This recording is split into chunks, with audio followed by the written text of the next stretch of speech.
السلام علیکم ورحمۃ اللہ وبرکاتہ۔ کیسے ہیں آپ سب پیارے بچوں؟ اللہ تعالیٰ آپ سب کو اپنے حفظ و امان میں رکھیں، ہنستا مسکراتا رکھیں۔ اب تو چھٹیاں بھی ختم ہونے والی ہیں، آپ سب کے ہوم ورکس کمپلیٹ ہو گئے؟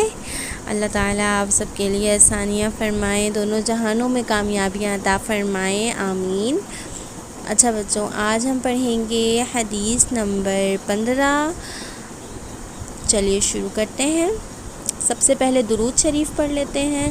اللہم صلی علی محمد وعلی آل محمد کما صلیت علی ابراہیم وعلی آل ابراہیم انک حمید مجید۔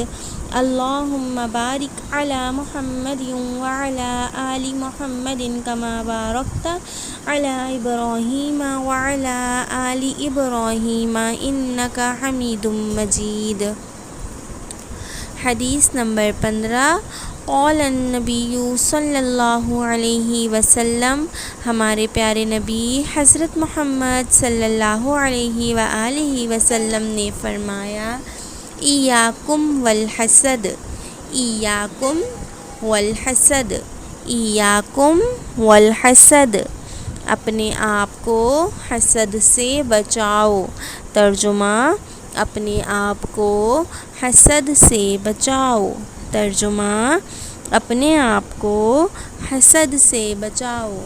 جی بچوں، آج کی حدیث میں ہم نے کیا سیکھا کہ ہمیں حسد سے بچنا چاہیے۔ آپ سب کو پتہ ہے کہ حسد کسے کہتے ہیں؟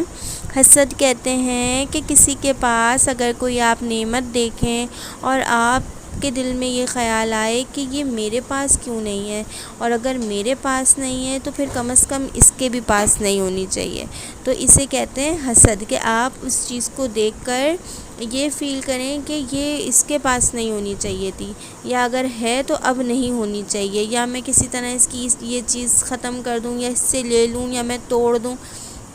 ایسا ہوتا ہے نا کہ کوئی ٹوائے ہوتا ہے اور ہم غصے میں آ کر توڑ دیتے ہیں اپنے کسی بہن بھائی کا، تو ہمیں ایسا نہیں کرنا چاہیے۔ یا کہ کسی کا آپ ڈریس دیکھیں تو آپ سوچیں کہ اس کے پاس تو اتنا اچھا ڈریس ہے، میرے پاس نہیں ہے، تو کسی طرح اس کا بھی خراب ہو جائے، تو دل میں اس چیز کے لیے غلط گمان نہیں لانا ہے، برا گمان نہیں لانا ہے۔ اگر آپ کو کسی کی کوئی چیز پسند آ رہی ہے تو آپ جو ہے وہ اپنے لیے دعا کر لیں کہ اللہ تعالیٰ مجھے بھی اس سے بہترین عطا فرما دیں، ٹھیک ہے؟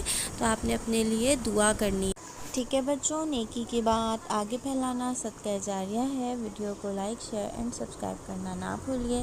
جزاک اللہ خیرا کثیرا، فی امان اللہ۔